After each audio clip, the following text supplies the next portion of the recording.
Hello बच्चों। देखो chemical kinetics का अपना ये 4th लेक्चर है और इस लेक्चर के अंदर अपन बात करेंगे किसकी, फर्स्ट ऑर्डर काइनेटिक्स की। इससे प्रीवियस लेक्चर की यदि बात करें तो प्रीवियस लेक्चर के अंदर अपन बात कर रहे थे जीरो ऑर्डर रिएक्शन की।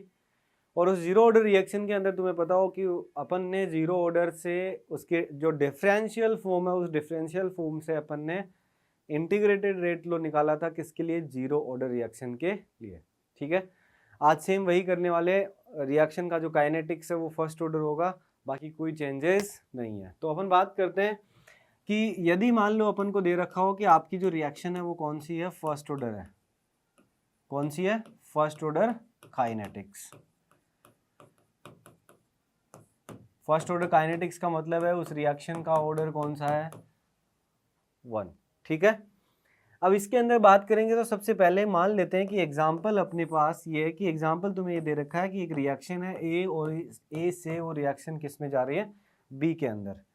अब वही जो अपन ने किसके लिए किया था प्रीवियस फर्स्ट जो जीरो ऑर्डर था उसके अंदर किया था, वही किसके अंदर करने वाले हैं, फर्स्ट ऑर्डर के अंदर। मैंने कहा था कि तुम्हें लिखना आना चाहिए केमिकल काइनेटिक्स का क्वेश्चन यदि तुम ऑर्डर वाला कर रहे हो जिसके अंदर आपकी kinetics first order, zero order या फिर सेकंड ऑर्डर या nth ऑर्डर आ रही है, तो आपको उसकी मैकेनिज्म जो इनिशियल स्टार्ट जहाँ से क्वेश्चन होता है वो आना जरूरी है। मान लिया मैंने इसकी t इक्वल टू 0 पे कॉन्सेंट्रेशन कितनी है a और इसकी कितनी है 0, और इस a को अपन ने क्या बोला था कि ये a की कॉन्सेंट्रेशन है कहाँ पर, 0 टाइम पे।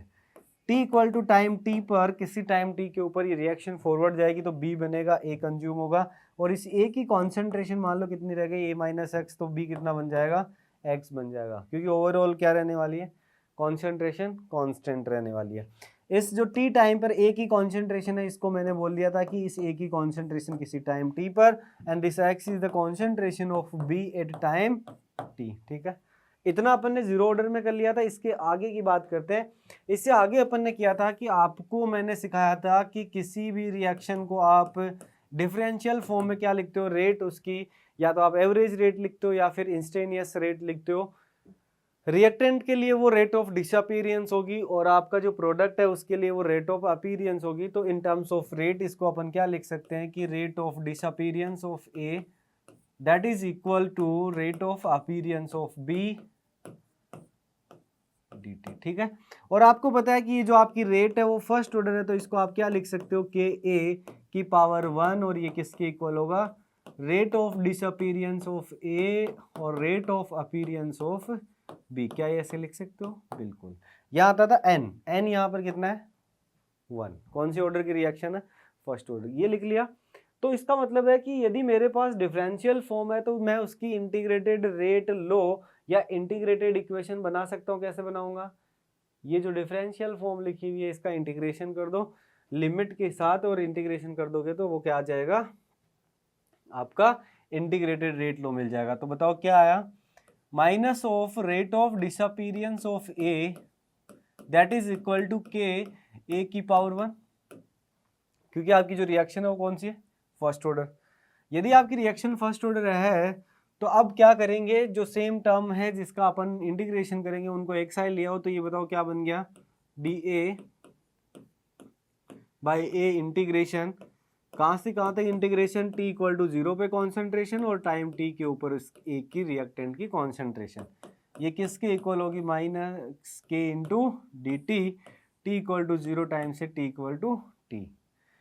यही आपको प्रोसेस करना। आप देखो 1/x का यदि आप इंटीग्रेशन करोगे तो वो क्या बनेगा, ln x बनेगा। तो ये यहाँ पर क्या आ गया, ln a की कॉन्सेंट्रेशन, और लिमिट कहाँ से कहाँ तक, वही जो लिमिट दे रखी है 0 से टाइम t तक, ये किसके इक्वल आ गया, माइनस के इंटू टी।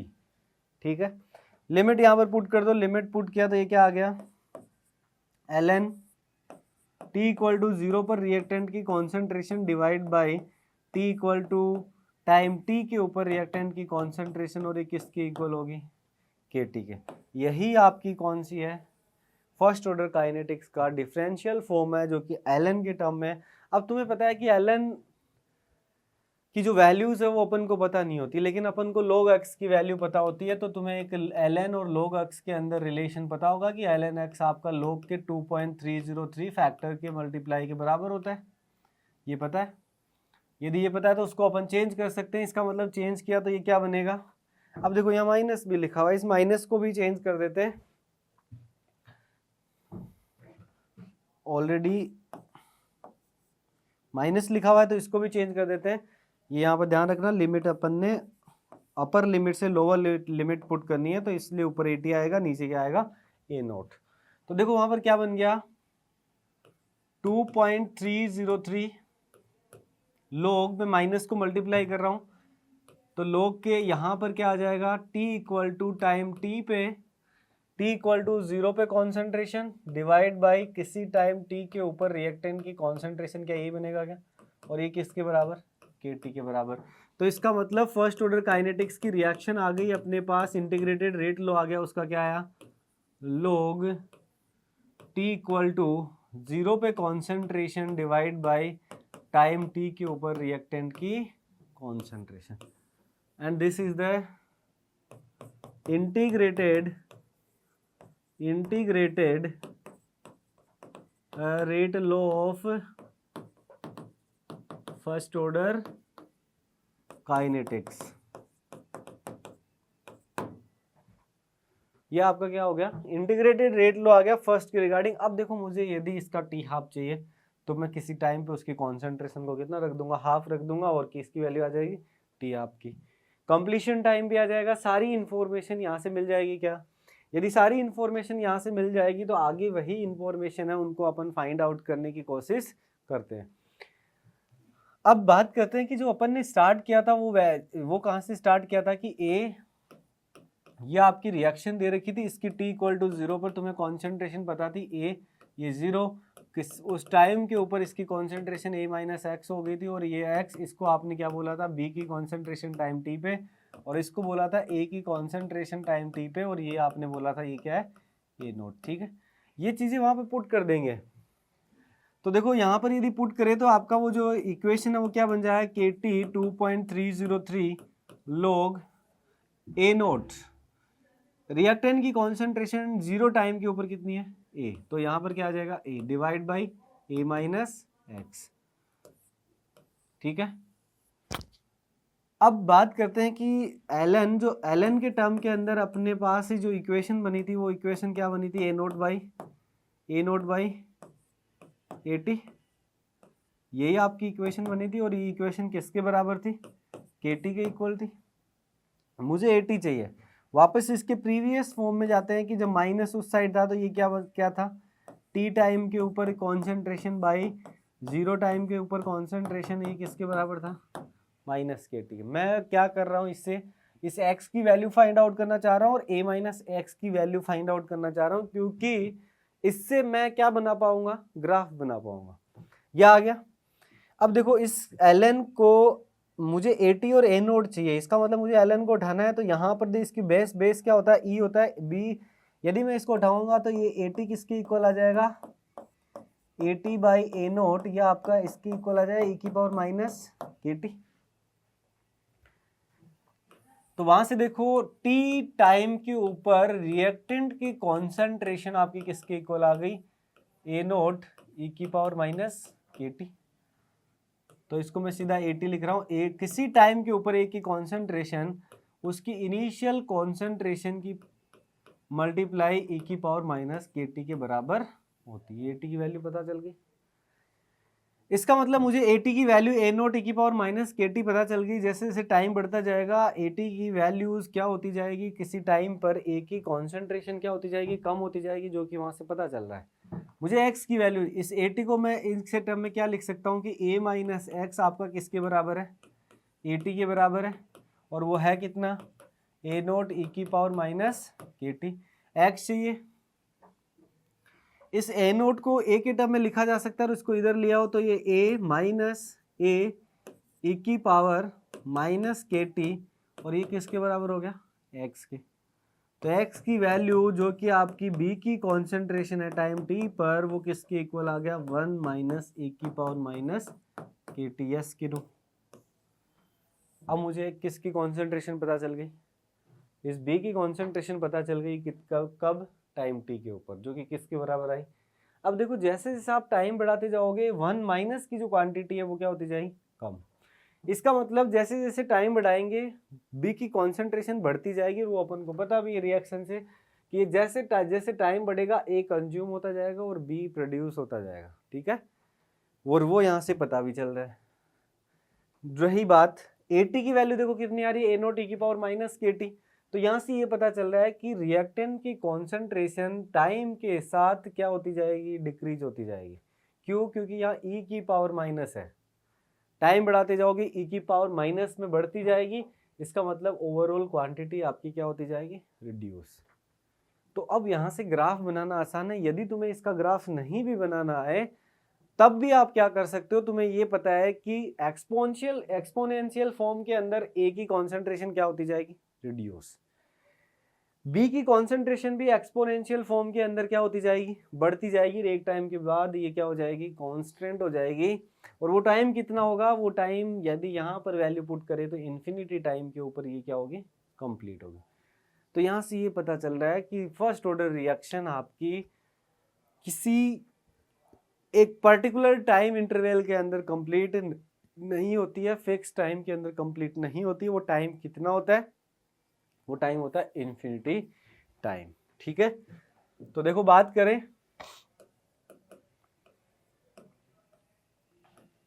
ए से बी, यही अपन ने क्या ली थी, रिएक्शन ली थी। ए टी इक्वल टू 0 पर इसको अपन ने ए माना था, और इस ए को कंफ्यूज नहीं होना है, ए और ए नोट। इस ए नोट का मतलब है टी इक्वल टू 0 पर ए की कॉन्सेंट्रेशन जो अपन ने कितनी ली थी, ए। किसी टाइम टी के ऊपर ये कॉन्सेंट्रेशन कितनी बन गई थी, ए माइनस एक्स, जिसको अपन ने कितना मान लिया था कि ये ए की कॉन्सेंट्रेशन है टाइम टी पे, और ये कितना बनेगा, एक्स बनेगा, और इस एक्स को बोल दिया था कि ये बी की कॉन्सेंट्रेशन है टाइम टी पे।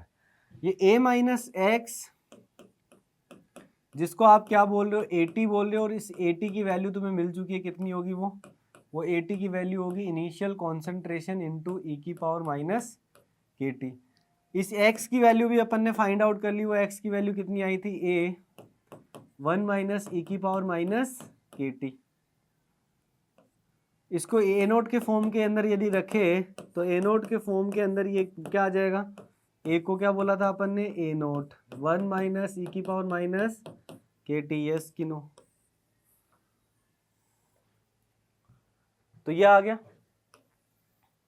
अब देखो बात करते हैं, इनिशियल सिर्फ यही था, ये कितना था उस टाइम, 0। जैसे जैसे रिएक्शन जाएगी तो इसकी जो भी कॉन्सेंट्रेशन थी वो क्या होगी, डिकम्पोज होगी। इसका मतलब कंज्यूम होगा तो ये ए क्या होता जाएगा, कम होता जाएगा, और कम होके कितना हो गया, ए माइनस एक्स। इसका मतलब with respect to time reactant की कॉन्सेंट्रेशन डिक्रीज होती जाएगी, और जो प्रोडक्ट है उसकी कॉन्सेंट्रेशन क्या होती जाएगी, इंक्रीज होती जाएगी, जो कि यहाँ से तुम्हें पता चल रहा है। देखो यहाँ 1 माइनस ये जो बी की कॉन्सेंट्रेशन है टाइम टी के ऊपर, वो है ए नोट 1 माइनस ई की power minus K T, 1 minus something, और ई की पावर माइनस है, तो जैसे टाइम बढ़ेगा तो ई की पावर माइनस के ऊपर बढ़ेगा, तो इसका मतलब ये पूरी क्वांटिटी 1 बाई समथिंग में बढ़ेगी, तो 1 से घटने वाली क्वांटिटी भी क्या होती जाएगी, कम, तो ये क्या होगा, बढ़ेगा। अब देखो बात करते हैं फर्स्ट ऑर्डर रिएक्शन के लिए टी हाफ की कैलकुलेशन कैसे करें। फर्स्ट ऑर्डर रिएक्शन या काइनेटिक, उसके लिए अपन किसकी बात करें, हाफ टाइम की। हाफ टाइम जिसको अपन क्या बोलते हैं, टी हाफ, या फिर आप क्या बोलते हो इसको, टी 50%, कि आपकी रिएक्शन 50% कंप्लीट हो जाएगी, तब वो रिलेशन क्या होगा, तो इसको हाफ लाइफ भी बोलते हैं कि हाफ लाइफ क्या होगी। अपने पास रिलेशन पता है अपन को क्या, कि के इंटू टी, और वो टी कितना मान लेते हैं, हाफ टाइम मान लेते हैं या हाफ लाइफ मान लेते हैं, वो किसके इक्वल था, ln A naught by A T. अब देखो हाफ लाइफ का मतलब है कि ए टी की कॉन्सेंट्रेशन इनिशियल कॉन्सेंट्रेशन की कितनी रह जाए, हाफ। ये यहाँ पर पुट कर दो तो ये कितना आ गया, K into T half equal to ln A naught by 2। ये यहाँ पे वैल्यू पुट करी तो टी हाफ की वैल्यू फर्स्ट ऑर्डर रिएक्शन के लिए कितनी आ गई, ln 2 डिवाइड बाई के यहाँ पर क्या है, रेट कांस्टेंट। ln 2 की वैल्यू कितनी होती है, 0.693 बाई के, ठीक है। तो देखो टी हाफ टाइम की वैल्यू के के इन्वर्सली प्रोपोर्शनल आ रही है। दूसरी चीज, अब यहाँ से अपन क्या निकाल सकते हैं, के की यूनिट निकाल सकते हैं। फर्स्ट ऑर्डर के लिए कितनी होगी, टाइम इनवर्स। यहाँ से देखो के को इधर लेके आओ, टाइम को उधर लेके भेजो, ये ऊपर एक नंबर लिखा हुआ है, टाइम की क्या होती है, टाइम, वो टाइम किसके अंदर होगा, आवर्स के अंदर होगा, मिनट के अंदर होगा, सेकंड के अंदर होगा, तो के की यूनिट मिल जाएगी यहाँ से। तो अपन ने वही बात करी थी कि फर्स्ट ऑर्डर रिएक्शन जो होती है, उस फर्स्ट ऑर्डर रिएक्शन के लिए, फॉर फर्स्ट ऑर्डर रिएक्शन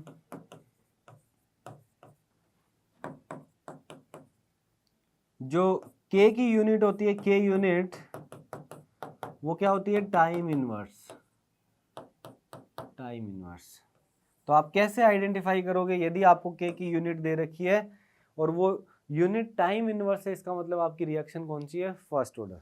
यहाँ से भी आप फाइंड आउट कर सकते हो। टी हाफ की वैल्यू भी मिल चुकी है आपको। और यदि यहीं पे बात करें कंप्लीशन टाइम की, कंप्लीशन टाइम में टी कितना होगा, 0, 0 मतलब ln इन्फिनिटी, तो टी हाफ की वैल्यू कितनी आ जाएगी, इन्फिनिटी। तो टी 100 की वैल्यू की बात करें तो वो कितनी है, इनफाइनाइट। इसका मतलब first order reactions never complete, they will take infinite time to complete the mechanism। तो यदि ये फर्स्ट ऑर्डर रिएक्शन है तो ये रिएक्शन कभी भी कंप्लीट नहीं हो सकती। इसका मतलब ये रिएक्शन कभी भी, जैसे रिएक्शन स्टार्ट हो गई तो ये रिएक्शन कभी भी बंद नहीं होगी। बंद होने का मतलब है कि ये इसका जो ए और बी है, ये ए कभी भी कंज्यूम नहीं होगा 100%। इसको कंज्यूम होने के लिए इन्फिनिटी टाइम लगेगा, और इन्फिनिटी का मतलब है कि रेस्पेक्टिव टाइम बहुत ज़्यादा है।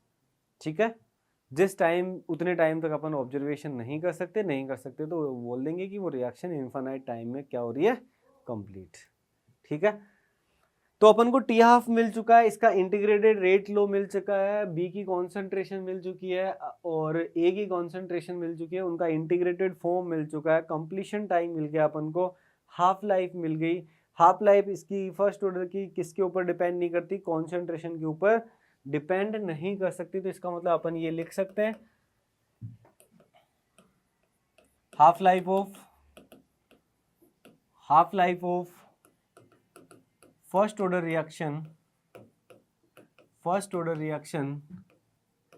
does not depends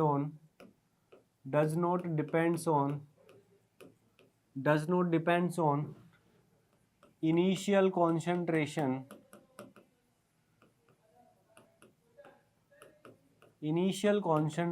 of reactants। ठीक है, क्योंकि जो टी हाफ का फॉर्मूला यदि तुमने देखा होगा तो वो टी हाफ का फॉर्मूला क्या आ रहा है, ln2 एक नंबर है डिवाइड बाई के। के कॉन्सेंट्रेशन पर डिपेंड करता नहीं है, के सिर्फ और सिर्फ किस पे डिपेंड करता है, टाइम के ऊपर। इसकी वैल्यू यदि देखा जाए तो ये कितनी होगी, 0.693 डिवाइड बाई के। क्लियर। तो ये अपने लिए किसके लिए आ गया, फर्स्ट ऑर्डर के लिए फॉर्मूला आ गया। अब देखो सिंपल सी बात है, यहाँ यदि तुमसे ये बोल दिया जाए कि फर्स्ट ऑर्डर रिएक्शन के लिए टी हाफ और कॉन्सेंट्रेशन के बीच में क्या बनाओ, कॉन्सेंट्रेशन के बीच ग्राफ बनाओ, तो वो क्या आएगा, कांस्टेंट आएगा। जो भी वैल्यू कॉन्सेंट्रेशन पे डिपेंड नहीं करता है। ठीक है, ग्राफ की बात करेंगे अपन, इसके बाद जस्ट अपन ग्राफ की बात करेंगे। फर्स्ट ऑर्डर के रिगार्डिंग जितनी भी बातें थी वो तुम्हें यहाँ पर समझ में आ जानी चाहिए कि फर्स्ट ऑर्डर के अंदर अपन ने इंटीग्रेटेड रेट लो कैसे फाइंड आउट किया, उसका हाफ लाइफ कैसे फाइंड आउट किया, और क्या मैकेनिज्म रही है, क्या फॉर्मूला रहा है, ये सारी बातें। इसके इंपॉर्टेंट फॉर्मूला जो आए थे वो क्या आए थे, AT equal to A0 e की पावर माइनस KT। AT का मतलब क्या है, टाइम टी पर कॉन्सेंट्रेशन, टाइम टी पर कॉन्सेंट्रेशन। A0 का मतलब क्या है, इनिशियल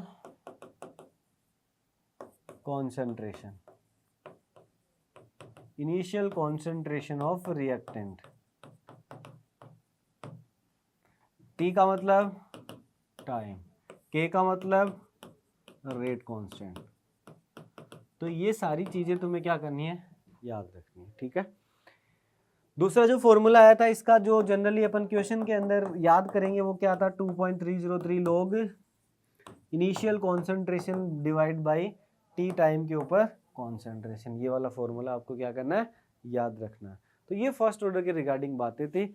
अब अपन की बात करते हैं इसी लेक्चर के अंदर ग्राफ की। क्या क्या ग्राफ बन सकते हैं? तो देखो 80 का ग्राफ टाइम के रेस्पेक्ट में बन सकता है, टाइम के का ग्राफ बन सकता है, और अपन ने देखा था कि अपन ने जो रिएक्शन ली थी उसके अंदर अपन के पास जो प्रोडक्ट था वो क्या था, बी था, और इस बी की कॉन्सेंट्रेशन एक्स आई थी जिसको अपन ने बीटी बोला था। इस बीटी और टाइम के रेस्पेक्ट में क्या बनाया जा सकता है, ग्राफ बनाया जा सकता है। आपको पता है कि एक्सपोनेंशियल डिक्रीज होगा तो दूसरा बनने वाला एक्सपोनेंशियल इंक्रीज होगा। हाफ लाइफ और इसका देखो टी हाफ, और कॉन्सेंट्रेशन का अपन ने ग्राफ देख लिया।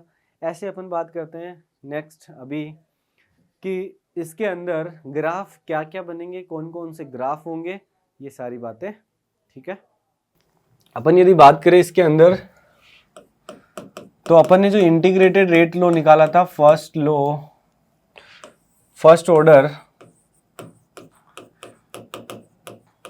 काइनेटिक्स, इसके अंदर आपने ए से बी, ये आपका फर्स्ट ऑर्डर काइनेटिक्स था। इसमें अपन ने बात करी कि t इक्वल टू 0 पर इसकी कॉन्सेंट्रेशन को a मान लिया और उसको माना था कि ये a की कॉन्सेंट्रेशन है 0 टाइम पे। किसी पर्टिकुलर टाइम के ऊपर ये कॉन्सेंट्रेशन a माइनस एक्स हो जाएगी, और इसको अपन ने बोला कि इस a की कॉन्सेंट्रेशन है ये t टाइम पे। सेम टाइम पे x की b की कॉन्सेंट्रेशन x हो गई, और इसको बोल दिया कि t टाइम के ऊपर b की कॉन्सेंट्रेशन x है।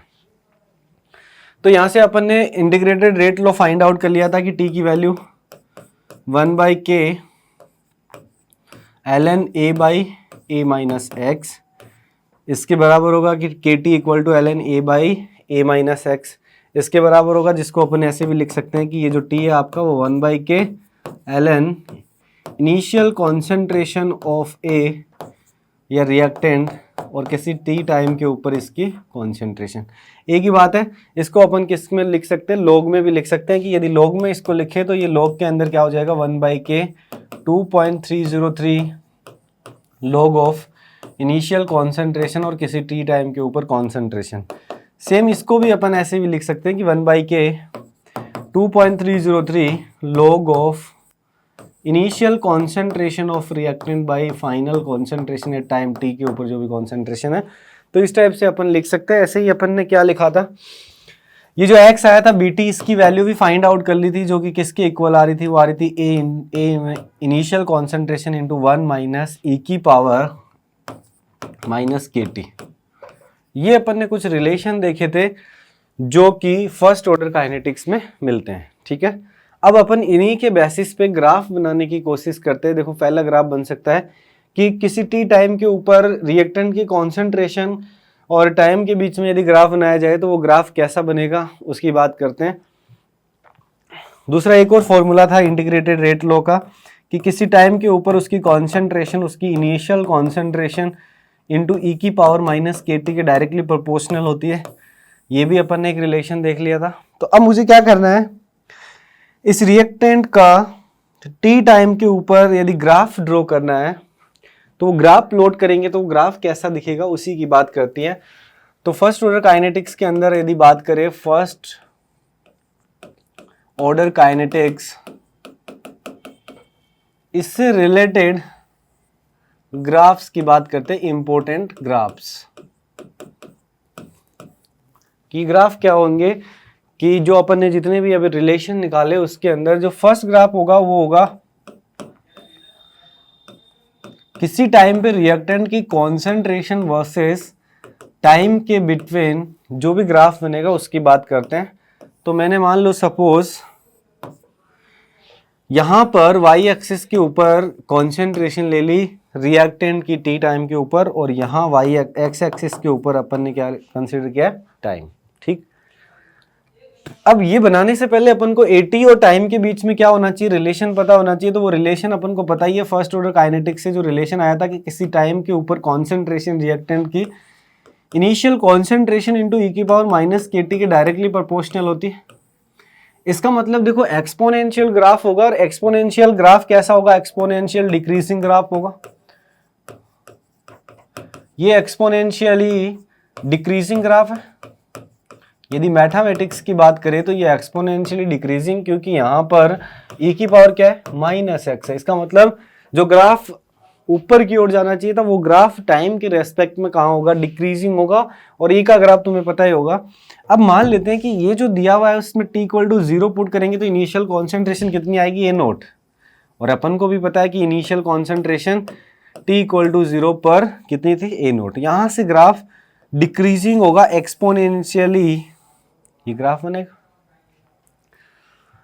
इन्फिनिटी टाइम पर ऐसा होगा कि ये ग्राफ किसको अप्रोच करने लगेगा, जीरो का मतलब कंप्लीशन टाइम को शो करता है कि जब टाइम इन्फिनिटी हो जाएगा तो ये कॉन्सेंट्रेशन रिएक्टेंट की जीरो को टेंड करेगी, ना कि जीरो होगी। इसका मतलब अपन ने ये भी देखा था कि T infinity in first order kinetics या टी कंप्लीशन टी 100% जो कितना था, जो कि इस ग्राफ से विजिबल है कि एक इन्फिनिटी टाइम के ऊपर जो रिएक्टेंट की कॉन्सेंट्रेशन है वो जीरो को टेंड करने वाली होगी।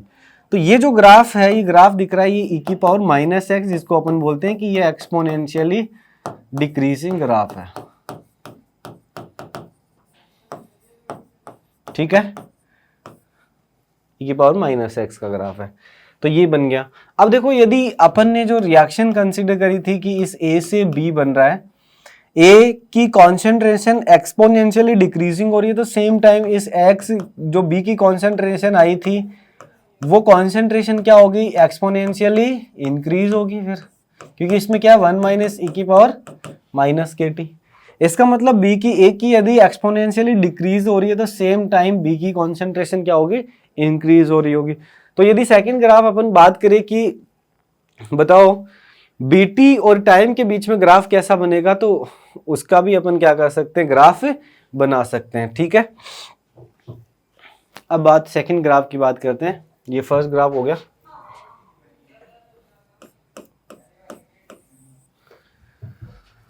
बी की कॉन्सेंट्रेशन किसी टाइम वर्सेस इसके बीच में क्या करता है, ग्राफ बनाने की कोशिश करते हैं। अब देखो बीटी की जो वैल्यू आई थी, जो आपने इंटीग्रेटेड रेट लॉ के बाद फाइंड आउट करी थी, वो वैल्यू आई थी initial concentration of reactant into 1 minus e की पावर माइनस के टी। अब यहां देखो, जैसे ही मैं इन्फिनिटी पुट करूंगा ये वैल्यू क्या बनेगी, 0। 1 माइनस 0 मतलब ए नोट बच जाएगा। तो इन्फिनिटी पर ये ग्राफ किसको टेंड करेगा, बी की कॉन्सेंट्रेशन किसको टेंड करेगी, ए नोट को टेंड करेगी, लगभग किसकी, किस टाइम के ऊपर, इन्फिनिटी पे।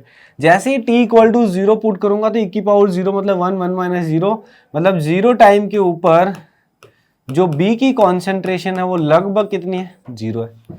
इसका मतलब 0 से स्टार्ट हो रहा है और फाइनल मैक्सिमम कॉन्सेंट्रेशन तक ग्राफ जाएगा।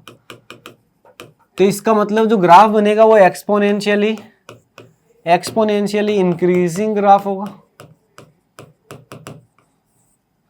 अब बहुत सारे बच्चों को ऐसे ही मतलब एक्सपोनेंशियली डिक्रीजिंग इंक्रीजिंग इसका आइडिया होगा, तुम्हें मैथमेटिक्स में पढ़ा होगा, ई का ग्राफ पढ़ा होगा, तो उसमें तुम्हें ई की पावर माइनस एक्स और ई की पावर प्लस एक्स का ग्राफ बनाया होगा, तो उससे क्या कर लेना, इसको रिलेट कर लेना। तो अपन यदि ग्राफ बनाए किसका,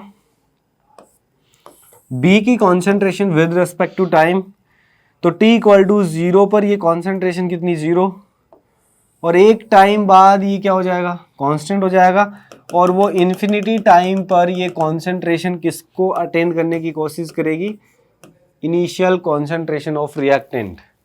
और ये ग्राफ किसके बीच का है, बी की कॉन्सेंट्रेशन टाइम टी पे विद रेस्पेक्ट टू टाइम। तो ये ग्राफ होगा। अब इसकी बात करें तो ये ग्राफ आपका कैसा है, एक्सपोनेंशियली इंक्रीजिंग, ठीक है। तो ये ग्राफ हो गया बीटी और बी की कॉन्सेंट्रेशन किसी टाइम टी पे, और टाइम के रेस्पेक्ट में जो ग्राफ होगा वो एक्सपोनेंशियली इंक्रीज होगा, और किसी एक इन्फिनिटी टाइम पे ये इनिशियल कॉन्सेंट्रेशन ए नोट को अप्रोच करेगा, टेंड करेगा, ठीक है। अब यदि बात करें इसके बाद थर्ड ग्राफ की बात करें, जो अपन ने 0 ऑर्डर में भी बनाया था, वो ग्राफ था किसका, rate of disappearance of A, या फिर इसको और, या फिर rate of appearance of B, या इसको अपन ने क्या बोला था, रेट वर्सेस टाइम, जो थर्ड ग्राफ होगा वो इसके बीच में होगा कि टाइम के रेस्पेक्ट में rate of appearance of B, rate of disappearance of A, या फिर रेट बोल दो जिसको रेट के इक्वल होता है। तो उसके बीच में अपन को क्या करना है, रिलेशन फाइंड आउट करना है, उसके बीच में ग्राफ किस टाइप से बनेगा। तो अपन इसको यहाँ पर प्लॉट करने की कोशिश करते हैं। तो यहाँ पर मैंने वाई एक्सिस पे ले लिया कि यहाँ पर रेट ऑफ डिसअपीयरेंस ऑफ, या फिर इसको ऐसे लिख सकते हैं कि rate of appearance of B, और यहाँ पर मैंने ले लिया इसमें क्या, टाइम। ठीक है, अब रेट को लिखने की कोशिश करते हैं। अपन ने जो काइनेटिक्स, फर्स्ट ऑर्डर काइनेटिक्स का फॉर्मूला फाइंड आउट किया था, उसमें अपन यदि लिखे इसको, रेट लॉ को लिखे तो d by D t plus का d B by D t, और ये सब किसके बराबर है, रेट के इक्वल है।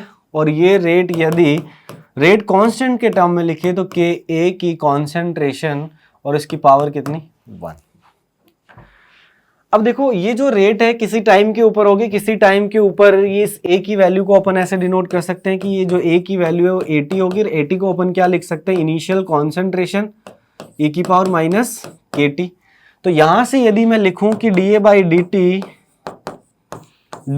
डी टी वो किसके इक्वल होगा, तो वो के इंटू ए नोट ई की पावर माइनस के टी। तो ग्राफ बनेगा कैसा बनेगा, exponentially decreasing. t equal to 0 पर ये वैल्यू किसके बराबर होगी, t इक्वल टू 0 की वैल्यू ये के ए नोट के बराबर होगी। तो ग्राफ स्टार्ट कहाँ से होगा, इस वैल्यू से, जो कि वैल्यू किसके इक्वल है, के इंटू इनिशियल कॉन्सेंट्रेशन, और फाइनली इन्फिनिटी टाइम पे जाके ये 0 को टेंड करेगा। ठीक है, तो ये ग्राफ बनेगा किसके बीच में, रेट वर्सेस टाइम।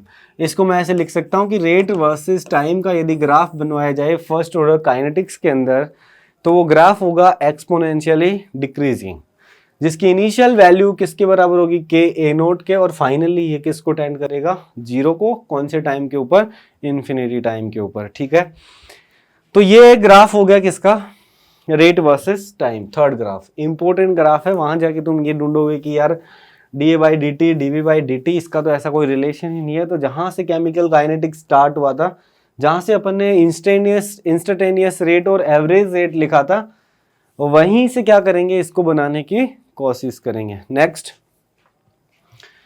जो बात करें, ग्राफ बनेगा टी हाफ का। तो इससे पहले अपन फर्स्ट ऑर्डर के लिए टी हाफ निकालने की कोशिश करते हैं, टी हाफ या फिर half life in first order kinetics, in first order. ठीक है, ये हो गया। अब जो देखो, जो अपना रिलेशन था कि t equal to 1 by K L N initial concentration divide by किसी टाइम के ऊपर कॉन्सेंट्रेशन। ठीक है, यही था। अब मैं यहाँ पर वापस लिखता हूँ कि जो अपनी रिएक्शन थी वो क्या थी, ए से बी। t इक्वल टू 0 पर इसकी कॉन्सेंट्रेशन ए थी, t equal to T half मान लेते हैं जब ये कॉन्सेंट्रेशन कितनी हो जाएगी, a/2। इस a/2 को अपन ने क्या बोला, a माइनस एक्स। ठीक है, तो ये वैल्यू उठा के इसके अंदर पुट करें तो टी हाफ की वैल्यू कितनी आएगी, T half equal to 1 by K L N, initial value A, final T half पे ये a/2 हो जाएगी। तो देखो T half for first order kinetics कितना आया, ln2 divide by K, and that relation will show the T half of first order kinetics will independent of initial concentration of the reactant। इसमें कहीं भी आपके कॉन्सेंट्रेशन का term नहीं आ रहा है। इसका मतलब T half first order kinetics का जो होता है वो इनिशियल कॉन्सेंट्रेशन या किसी भी टाइम पे कोई सी भी कॉन्सेंट्रेशन हो उससे क्या होता है, इंडिपेंडेंट होता है। तो ये क्या है, कॉन्सेंट्रेशन इंडिपेंडेंट है, कॉन्सेंट्रेशन इंडिपेंडेंट। जबकि तुमने देखा होगा जीरो ऑर्डर के लिए, यदि मैं यहाँ बात करूं जीरो ऑर्डर के लिए, यदि तुम्हें याद हो तो जीरो ऑर्डर के लिए जो टी हाफ की वैल्यू थी वो कितनी आई थी, इनिशियल कॉन्सेंट्रेशन बाय 2k। इसका मतलब ये इनिशियल कॉन्सेंट्रेशन पे डिपेंड कर रही है। लेकिन फर्स्ट ऑर्डर काइनेटिक्स के अंदर जो आप टी हाफ निकालोगे, हाफ लाइफ निकालोगे, वो हाफ लाइफ इनिशियल कॉन्सेंट्रेशन पे डिपेंड नहीं करेगी। वो सिर्फ और सिर्फ किस पे डिपेंड कर रही है, के ऊपर, एंड के is dependent only on temperature. ठीक है, इसका मतलब उसका टी हाफ आप कॉन्सेंट्रेशन इनिशियल कितनी लेते हो, बाद में कितनी हो जाती है, उसके ऊपर उसके ऊपर डिपेंड नहीं करेगा। तो ये अपने आप आ गया टी हाफ। अब यदि टी हाफ और टाइम के बीच में ग्राफ बनाया जाए तो देखो टी हाफ क्या है, टाइम से इंडिपेंडेंट है, तो टी हाफ और टाइम के बीच यदि ग्राफ बनाया जाए तो वो क्या आएगा, तो फोर्थ ग्राफ यहां से, ये मैंने टी हाफ बताया नहीं था, यदि फोर्थ ग्राफ की बात करें तो वो फोर्थ ग्राफ होगा half life versus time. Half life versus time के बीच यदि ग्राफ बनाया जाए तो दोनों में कोई रिलेशन नहीं होता, दोनों इंडिपेंडेंट होता है।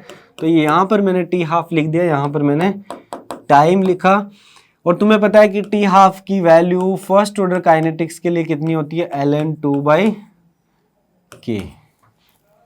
ठीक है, तो देखो इंडिपेंडेंट है, कांस्टेंट है, तो ग्राफ क्या आएगा, यहाँ हॉरिजॉन्टल लाइन आएगी, हॉरिजॉन्टल लाइन, और ये वैल्यू कितनी होगी, ये वैल्यू होगी ln 2/k के इक्वल। ठीक है, ये वैल्यू ln 2/k के बराबर होगी। ठीक है, क्योंकि ये वैल्यू आपकी क्या है, कांस्टेंट। तो ये फोर्थ ग्राफ बन गया। तो अपन ने सारे ग्राफ देख लिए, कौन सा ग्राफ किस टाइप से बनेगा, वो सारे ग्राफ यहाँ पर आप क्या अपन देख चुके हैं कि इस टाइप से आपके ग्राफ बनने वाले हैं। अब इसके ऊपर जीरो ऑर्डर के ऊपर जो अपना ये फर्स्ट ऑर्डर आया, इसके ऊपर अपन कोशिश करते हैं कि फर्स्ट ऑर्डर पे क्वेश्चंस किस टाइप के बनते हैं, टी हाफ जो आया उस पे किस टाइप के क्वेश्चन बनते हैं, क्या उससे के फाइंड आउट किया जा सकता है। तो देखो यहाँ पर बात करता हूँ कि क्वेश्चन किस टाइप से बनाए जा सकते हैं। तो देखो टी हाफ की वैल्यू फिक्स है और कांस्टेंट है, क्योंकि के चेंज नहीं होने वाला है पर्टिकुलर रिएक्शन के लिए जब तक आप टेम्परेचर चेंज नहीं करोगे। इसका मतलब ये वैल्यू कांस्टेंट है। अब यदि तुम्हें टी हाफ दे दिया जाए तो टी हाफ से आप क्या फाइंड आउट कर सकते हो, के फाइंड आउट कर सकते हैं।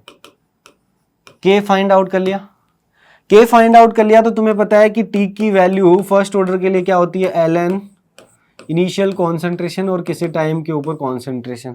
तो यदि मुझे के मिल गया किसी टाइम के ऊपर, जैसे दे दिया कि 60 मिनट के ऊपर टी टाइम पे कॉन्सेंट्रेशन फाइंड आउट करो, इनिशियल कॉन्सेंट्रेशन गिवन है, तो यहाँ से अपन क्या कर सकते हैं, इसको फाइंड आउट कर सकते हैं। तो पहला के पूछा जा सकता है, टी टाइम के ऊपर रिएक्टेंट की कॉन्सेंट्रेशन पूछी जा सकती है, टी टाइम के ऊपर प्रोडक्ट की कॉन्सेंट्रेशन पूछी जा सकती है। तो इसी टाइप के क्वेश्चंस यहाँ पर बनते हैं। ठीक है, तो उन क्वेश्चंस की बात करते हैं कि किस किस टाइप के क्वेश्चन बनेंगे। अब फिफ्थ ग्राफ की बात करें कि फिफ्थ जो अपना ग्राफ है वो भी बन सकता है, क्योंकि अपने पास देखो KT equal to ln initial concentration by किसी टाइम t के ऊपर रिएक्टेंट की कॉन्सेंट्रेशन के बीच में रिलेशन है। इसको अपन ऐसे लिख सकते हैं कि KT equal to log a by B को log a minus log b लिख सकते हैं। तो ये क्या आएगा, log ln a note minus ln किसी टाइम t के ऊपर उसकी कॉन्सेंट्रेशन।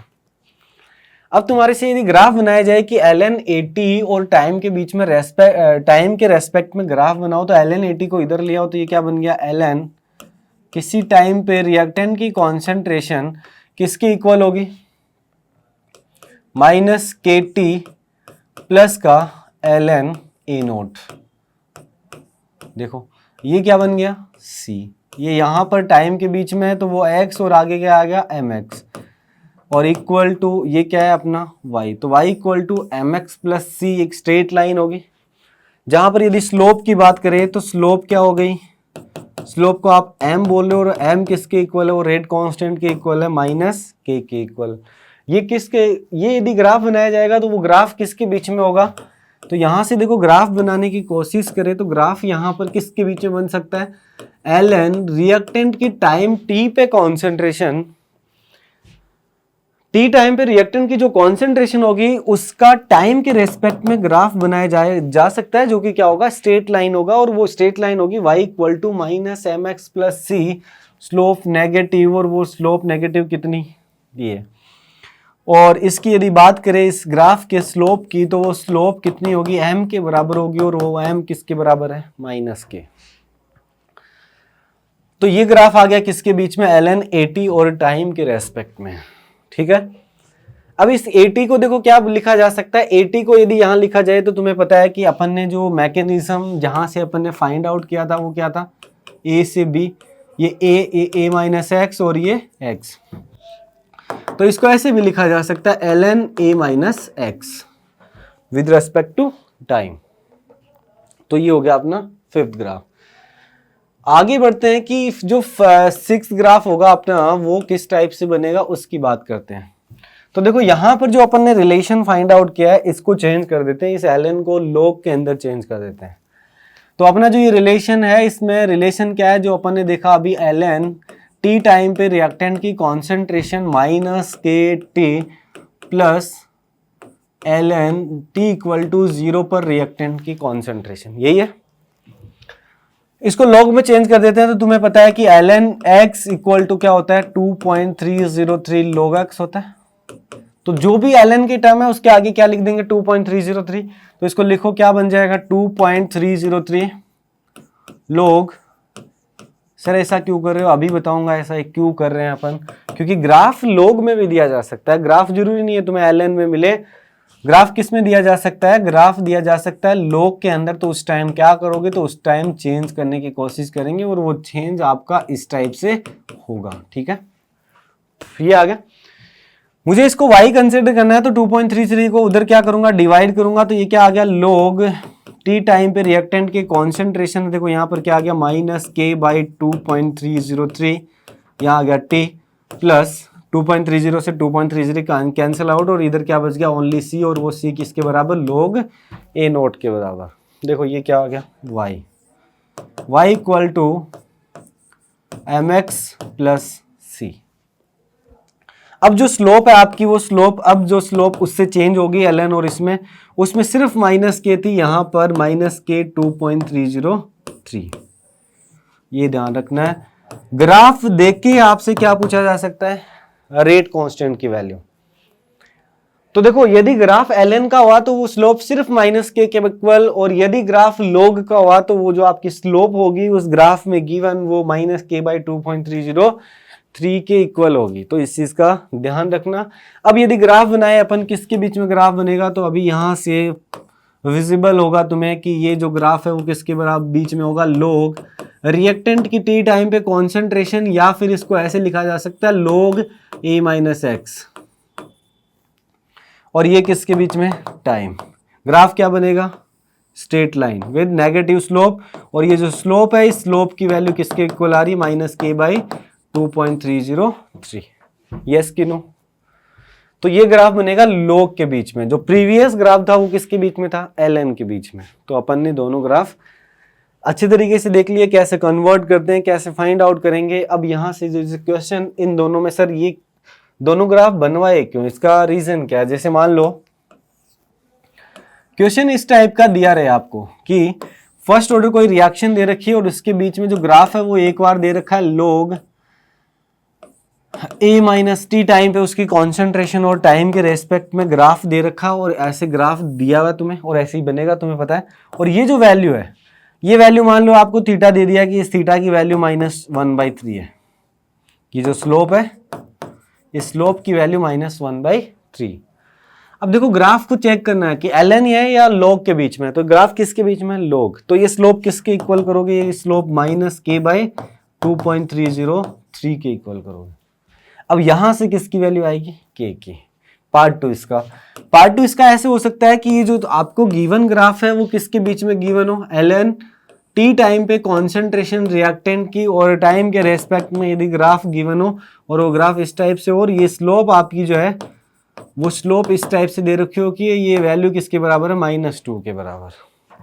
तो अब आप इस स्लोप -2 को किसके इक्वल करोगे, -k के। तो यहां से k की वैल्यू कितनी आ जाएगी, 2। क्लियर, k की वैल्यू कितनी आ जाएगी, 2। ये डिफरेंस है, इसलिए मैंने फिफ्थ और सिक्स्थ ग्राफ बनवाया कि क्यों इंपॉर्टेंट है, कैसे चेंज करना है, किस टाइप से बनेंगे। ये दोनों बातें अपन ने यहाँ पर नोट कर ली। इससे रिलेटेड क्वेश्चन जो आएगा वो क्वेश्चंस भी देख लिया अपन ने कि इस टाइप का क्वेश्चन आएगा, ठीक है। अब देखो फर्स्ट ऑर्डर और जीरो ऑर्डर की जो दोनों इंटीग्रेटेड रेट लॉ आया उनके अंदर अपन कंपैरिजन कर सकते हैं। वो कंपैरिजन कैसा होगा, तो ये बहुत ही इंपॉर्टेंट नोट है, आपको ध्यान रखना है। स्टेटमेंट के अंदर ये चीज पूछी जा सकती है। मान लो यहां पर मैंने कंसीडर कर लिया कि आपका जीरो ऑर्डर काइनेटिक्स है जो अपन ने पढ़ा, इसको बोल दिया मैंने जीरो ऑर्डर काइनेटिक्स। इधर अपन एक कॉलम बनाते हैं जिसके अंदर अपन लिखते हैं क्या, ये है इधर फर्स्ट ऑर्डर काइनेटिक्स, ये आपका हो गया फर्स्ट ऑर्डर काइनेटिक्स। क्लियर? बात करते हैं दोनों के अंदर कि जो हाफ लाइफ है वो हाफ लाइफ कैसे अफेक्ट करती है, उससे अपन क्या रिजल्ट निकाल सकते हैं उसकी बात करते हैं। तो इसमें आप एक लाइन लिखोगे कि आफ्टर इक्वल इंटरवल ऑफ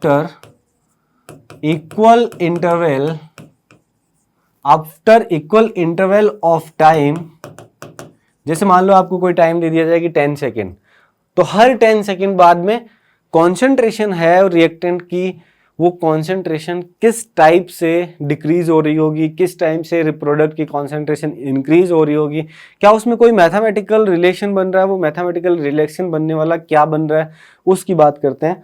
तो after equal interval of time the amount of reactant left from NAP arithmetic progression.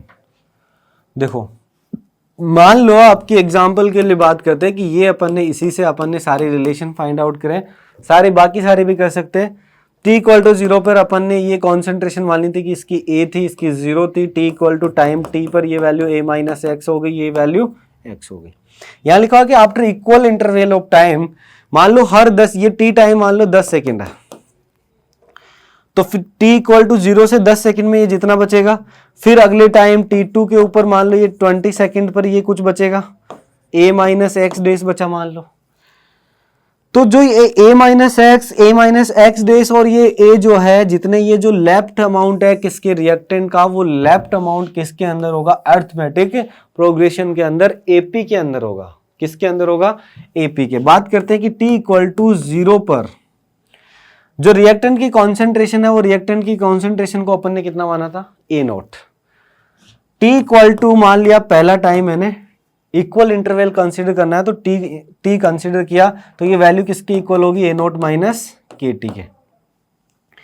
फिर मैंने इक्वल लेने के लिए इसको कितना लेना पड़ेगा, 2t लेना पड़ेगा, क्योंकि ये टाइम इंटरवल t है, ये इंटरवल टाइम भी कितना है, t। तो देखो ये जो AT की वैल्यू है यहां पर, अब देखो AT की वैल्यू अब कितनी बच जाएगी 2t टाइम के ऊपर, तो ये बचेगी A not minus 2KT, A not minus KT, A not minus 2KT।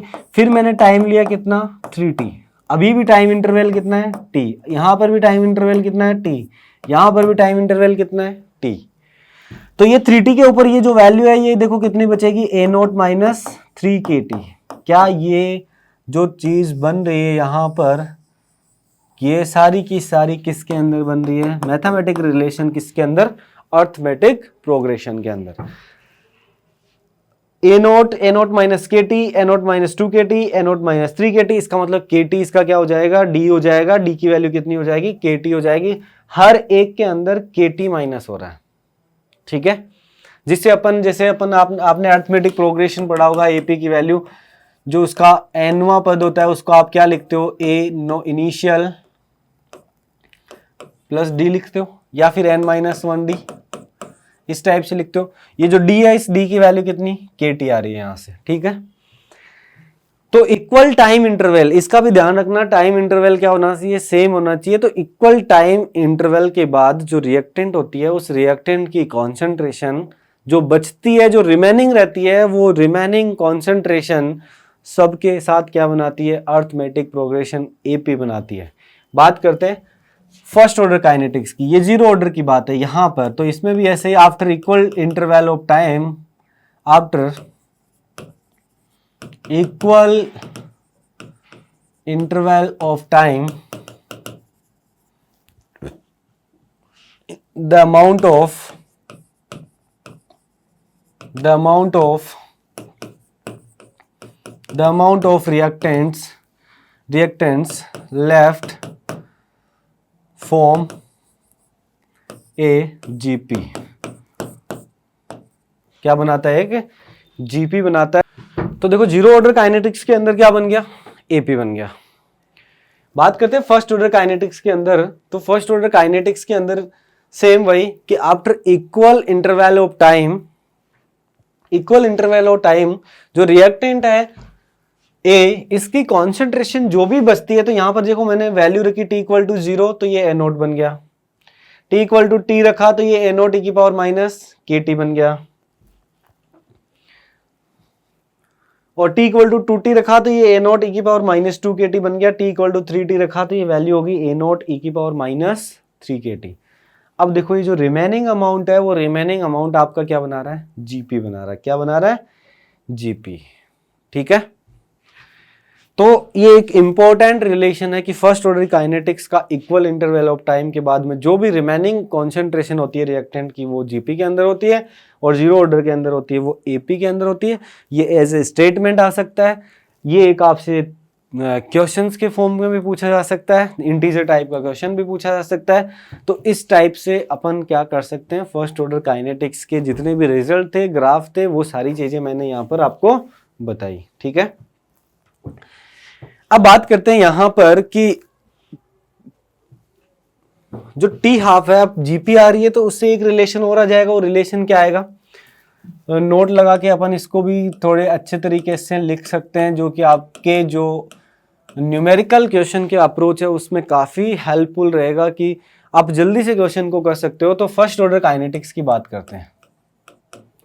आपके पास क्या है, first order reaction. First order reaction के लिए तुमने टी हाफ की वैल्यू को देखा होगा, जो कि कितनी आई, ln 2/k। ठीक है, ln 2/k आ गई। ठीक है, एग्जाम्पल लेते, सपोज मैंने टी हाफ कंसीडर कर लिया, सपोज टी हाफ कंसीडर कर लिया मैंने कितना, 10 सेकेंड।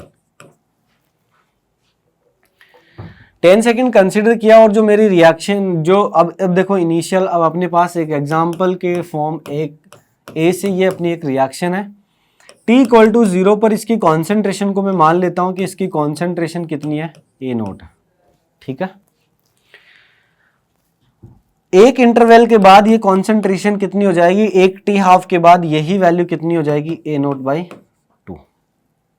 ठीक है, अगेन टी हाफ, अगले टी हाफ में ये वैल्यू कितनी हो जाएगी, तो इसकी बात करते हैं। तो यहां पर अगला, पहले टी हाफ में जो टाइम इंटरवल था, हाफ लाइफ था, अगले टी हाफ में ये वैल्यू कितनी हो जाएगी, अगले टी हाफ में ये वैल्यू हो जाएगी कितनी, जो इनिशियल, अब इनिशियल ये हो जाएगी तो ये वैल्यू हो गई A0/4। तो यहां पर यदि मैं लिखूं तो इनिशियल वैल्यू कितनी, A0। एक टी हाफ टाइम इंटरवल में ये कितनी बचती है, हाफ बचती है। और आपको पता है कि फर्स्ट ऑर्डर काइनेटिक्स की जो हाफ लाइफ है वो डिपेंड नहीं करती है किसके ऊपर, इनिशियल कॉन्सेंट्रेशन पे। तो बताओ अगले टाइम इंटरवल टी हाफ में ये वैल्यू कितनी बचेगी, A0 इनिशियल की हाफ, मतलब A0/4। नेक्स्ट टाइम इंटरवल की बात करें, नेक्स्ट सेम टाइम इंटरवल, ये कितनी वैल्यू आएगी, A0/8। नेक्स्ट टाइम इंटरवल की बात करें जो कि कितना होगा, टी हाफ के बराबर, तो ये वैल्यू कितनी हो जाएगी, A0/16। तो देखो ये क्या बन रही है, A0, A0/2, A0/4, ये जीपी बन रही है क्या। और इस जीपी में जो डिफरेंस है जिसे अपन मल्टीप्लाई करेंगे वो कितना, A0/2 है क्या, ये जीपी बना रहा है। हर टी आप के बाद वैल्यू आपके इस जीरो ऑर्डर की तरह इनिशियल कॉन्सेंट्रेशन पे डिपेंड नहीं करता है, इसका मतलब हाफ हाफ हाफ होती जाएगी। तो यदि मैं कहूं यहां से, यदि मैं बोलूं यहां से जो रिजल्ट बना, वो रिजल्ट क्या बना, देखो एक टी हाफ, दो टी हाफ, तीन टी हाफ और चौथा टी हाफ, 4 टाइम इंटरवल लिए, और 4 टाइम इंटरवल के बाद A0, और इस वाले A0/16 को देखो क्या लिखा जा सकता है, A0 2 की पावर 4, 2 की पावर 4 लिख रहे हैं इसको अपन क्या लिख सकते हैं, 2 की पावर 4 लिख सकते हैं। तो यदि इसको मैं कन्वर्ट करूं अच्छे तरीके से, यदि देखें तो ये A0 1/2 की पावर x कर दे चलेगा, और वो x कितना है, यहां पर 4 टाइम इंटरवल लिया, वो वैल्यू कितनी है, 4। तो ये A0/16 बन रहा है क्या। तो यदि नोट के अंदर ऐसे लिखें कि AT किसी टाइम के ऊपर जो A है, इस A की कॉन्सेंट्रेशन कितनी बचेगी, तो वो इनिशियल कॉन्सेंट्रेशन इंटू 1/2 की पावर x बचेगी।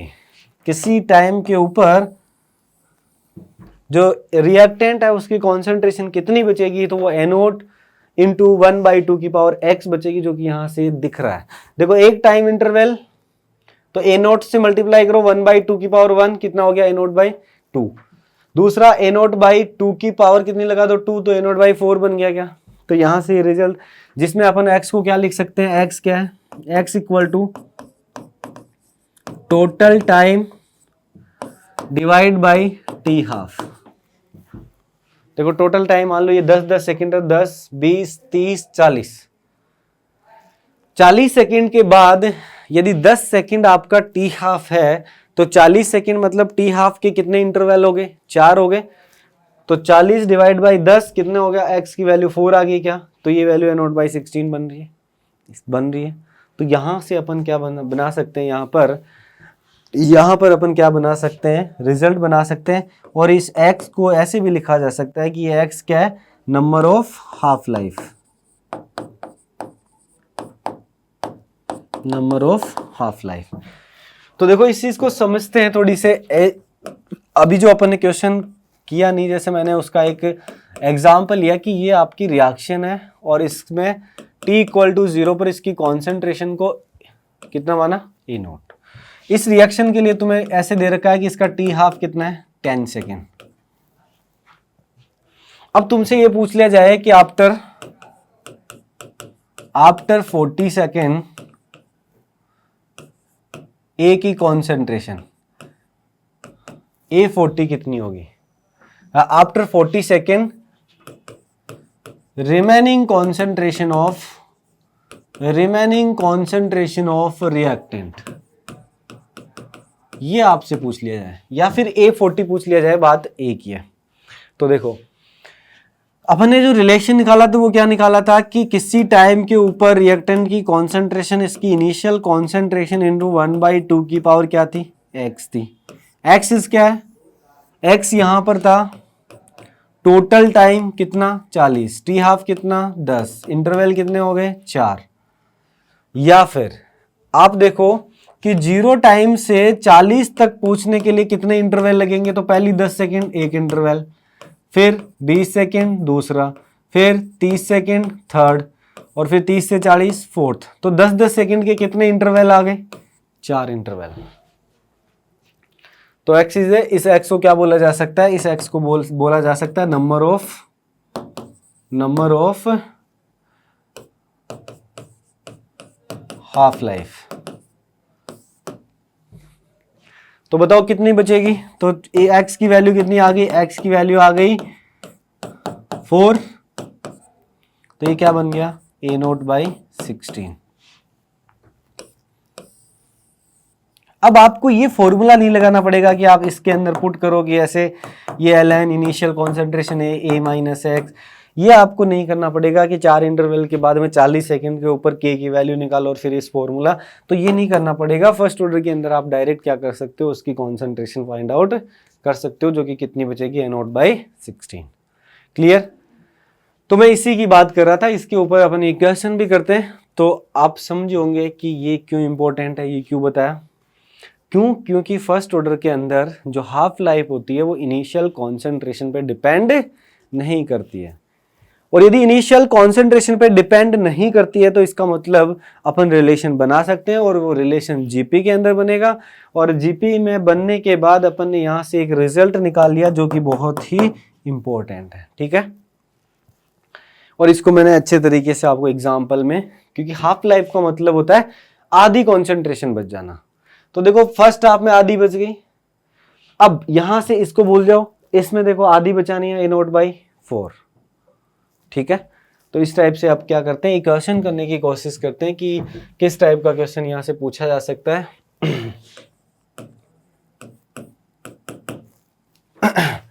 आपसे ये पूछ लिया जाए कि in a first order reaction, in a first order reaction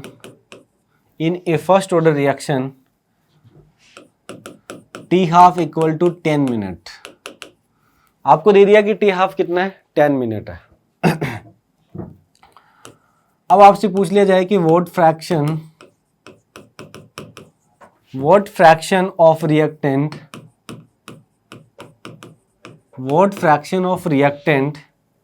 is left after 1 hour, कि 1 घंटे के बाद में किसी फर्स्ट ऑर्डर रिएक्शन का, तो अपन ऐसे मान ली ये आपको रिएक्शन दे रखी है, फॉलोइंग रिएक्शन है, इसमें T इक्वल टू 0 पर कॉन्सेंट्रेशन आपको दे रखी है, मान लो A नोट।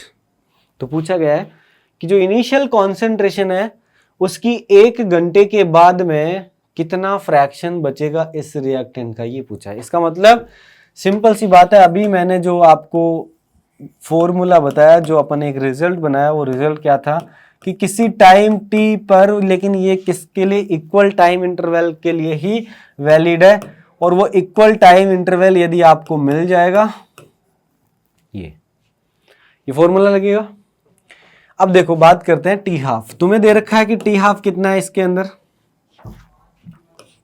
टी हाफ की बात करें वो दे रखा है तुम्हें कितना, 10 मिनट। आपको दे रखा है 1 आवर्स के बाद, 1 घंटे के बाद 1 घंटे में कितनी मिनट, 60 मिनट। यदि मैं x की वैल्यू फाइंड आउट करूं तो total time divide by T half, जो कि कितनी आ गई, x की वैल्यू कितनी आ गई, 6। तो किसी टाइम के ऊपर रिएक्टेंट की कॉन्सेंट्रेशन इंटू 1/2 की पावर x होती है, x की वैल्यू कितनी, 6। 2 इंटू 2 इंटू 2 इंटू 2 करोगे तो ये वैल्यू कितनी आ जाएगी, ए नोट बाई कितनी हो जाएगी, 64। तो what fraction is remaining of reactant is after 1 our is a naught by 16। तो वो फ्रैक्शन कितना आ गया, 1/64। तो 6 हाफ लाइफ टाइम इंटरवल के बाद जो रिएक्टेंट है उसकी कॉन्सेंट्रेशन, इनिशियल कॉन्सेंट्रेशन की 1/64 रिमेनिंग रहेगी। अब देखो ये फ्रैक्शन हो रहा है, इसलिए अपन क्या करें, इसको लिख पा रहे हैं। यदि ये 6.5 होता तो 1/2 की पावर 6.5 अपन नहीं निकाल पाते, फिर अपन को क्या करता, या तो वो 1/2 की पावर 6.5 की वैल्यू गिवन होती है एग्जाम में, या फिर अपन कहां से जाते, इसके इंटीग्रेटेड रेट लॉ से। ठीक है, तो इस टाइप के क्वेश्चंस पूछ लिए जाते हैं किसके अंदर, जेईई मेंस के अंदर, कि आप ज़्यादा टाइम नहीं लगा के, जैसे इसके अंदर आप वो लगाओगे, इंटीग्रेटेड रेट लॉ लगा के इसको फाइंड आउट करोगे तो टाइम लगेगा। वो कैसे लगाओगे वो भी देखो यहाँ पर। बच्चे क्या करते हैं जनरली, सीधे सीधे आपको टी हाफ दे रखा है तो टी हाफ का फॉर्मूला लगाते हैं, ln2/k, ये वैल्यू पुट करते हैं। तो आपको ये दे रखा है 10 मिनट दे रखा है, ln2 की वैल्यू पता होती है, k निकाल लिया तो k वाला फॉर्मूला होता है ln a/a-x, ये फॉर्मूला लगाते हैं और इसके क्या करते हैं, फाइंड आउट करने की कोशिश करते हैं। ठीक है, जो कि अपन को नहीं करना है, ये वाला तरीका अपन को फाइंड आउट, इस तरीके से अपन को क्वेश्चन नहीं करना है। क्लियर, अपन को क्या करना है, जो अपन को अच्छी तरीके से, यदि आपको अच्छी तरीके से ये आता है तो आप उसको सिंपल वे में बहुत कम टाइम में अच्छी तरीके से कर सकते हो, जो कि गलत नहीं होगा। यहाँ इतनी सारी चीज़ें एलन के अंदर चीज़ें सोल्व करोगे तो बहुत टाइम लग सकता है, गलत भी हो सकता है, और उस लॉग की वैल्यू भी आपके पास नहीं होगी। ठीक है, तो इन सारी चीज़ों का आपको क्या करना है, ध्यान रखना है। अब देखो फर्स्ट ऑर्डर पे अभी 2-4 क्वेश्चन और करेंगे। फर्स्ट ऑर्डर अभी इसके कुछ एक्सपेरिमेंटल और इसके कुछ इसके यूजेस क्या है फर्स्ट ऑर्डर के, जो अपन केमिकल काइनेटिक्स के अंदर पढ़ते हैं, वो सारे भी बच रहे हैं, उनकी भी बात करेंगे नेक्स्ट लेक्चर के अंदर। और नेक्स्ट लेक्चर के अंदर अपन किसकी बात करेंगे, सेकंड ऑर्डर रिएक्शन की। ठीक है, थैंक यू वेरी मच।